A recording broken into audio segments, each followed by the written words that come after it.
আমার হাত বা সব বান্ধি ফেলাছে, বান্ধি এলাই আমার হচ্ছে ফিডার। আমার ওই ছাত্র দলের সভাপতি জহির ভাই এই যে আমার হাত ধরে আড্ডি ভাঙি ফেলছে। পরিকল্পিতভাবে এই একটি চক্রান্ত করে আমাকে আমার মান সম্মান ক্ষুণ্ণ করার অপপ্রয়াস করছে। আমি তাদের ধিক্কার জানাই, আল্লাহর কাছে তাদের হেদায়েত কামনা করি।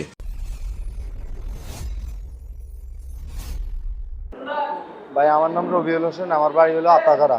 গত বছর মাড়ি কাটাইছি, গত বছর রোজা রমজান হতে মাড়ি কাটাইছি। নাই দিয়ে জহির ভাই ছাত্রদল সভাপতি জহির ভাই মাড়ি কাটাইছি।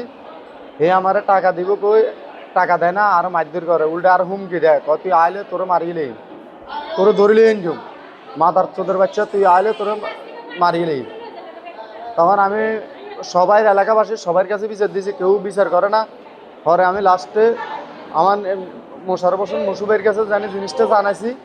তখন এই আমারে এই কালকে একটা লোক দিয়ে ফোন দিয়ে নিছে, কয় তুমি মাটিটা কাটবে নি, এদিকে আইও। তখন আমি মাটি কেটে গেছি, আমার নিচে বাইর রূপ দিনে না, আমার হাত থেকে কিনে দিয়েছে নি আমাদেরকে, আপনার কাছে আমার দড়িয়ে হাত পা বান্ধি দিয়েছে। আমার ওই ছাত্র দলের সভাপতি জহির ভাই, ওনার বাড়ি হলে নাই দিয়ে গেলাম। এখন আমি এটা আমার প্রিয় নেতার কাছে আমি আমার সুস্থ বিচার দাবি করি। এই যে আমার হাত ধরে আড্ডি ভাঙি ফেলছে, এরপরে এখানে হাড্ডি হচ্ছে। ওই যে আমার অ্যাপসোর কাগজ আছে, প্রয়োজন আমরা অ্যাপসোর কাগজগুলো আমার দেখেন, আমার সব অ্যাপসোর কাগজ আছে আমার এখানে।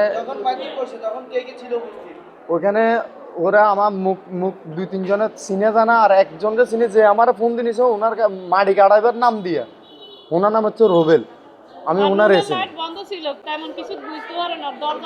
ডাইরেক্ট আমার সাথে সাথে আমার হাত বা সব বান্ধি ফেলাছে, বান্ধি এলাই আমার হচ্ছে ফিডার।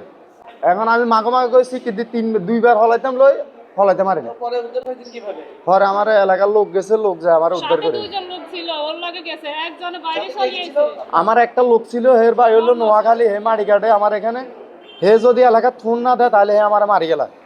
এর আমার এটাও বলছে যদি কাউকে আর আবাদ বলি তাহলে আমার জীবনের নিরাপত্তা হে তা আরো করে দিবে ডাইরেক্ট। থানায় অভিযোগ থানায় অভিযোগ করছি, প্রশাসন গেছে এখানে, যাই বলছে এটা সন্ধ্যে মিট করে দিবে। আমাকে ওই যে হকি স্টিক দিয়ে বাড়ি মারছে, এই যে আমার এখানে এখানে লেখা এইগুলো কাগজ আছে দেখেন, এগুলো আমার হাড্ডি ভেঙে গেছে। হের বাড়ির ঘরের রুম, হের রুমের ভিতরে, হের বাড়ি হচ্ছে নাই দিয়ে।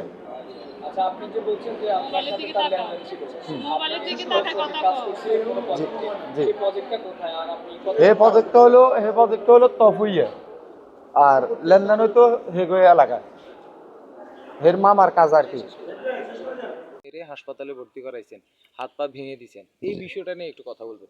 আসলে এই যে পাওনা টাকার কথা, আমার সাথে আমার পরিবার আমরা কারোর সাথে লেনদেন এই এলাকায় কেউই বলতে পারবে না। একটা মহল আছে যারা আমার নেতৃত্বে ঈর্ষান্বিত হয়ে আমাকে হেয় প্রতিপন্ন করার জন্য এবং আমার পরিবারকে হেয় প্রতিপন্ন করার জন্য, আমার রাজনৈতিক ব্যাকগ্রাউন্ডকে প্রশ্নবিদ্ধ করার জন্য একটি মহল পরিকল্পিতভাবে এই একটি চক্রান্ত করে আমাকে আমার মান সম্মান ক্ষুণ্ণ করার অপপ্রয়াস করছে। আমি তাদের ধিক্কার জানাই, আল্লাহর কাছে তাদের হেদায়েত কামনা করি। ধন্যবাদ।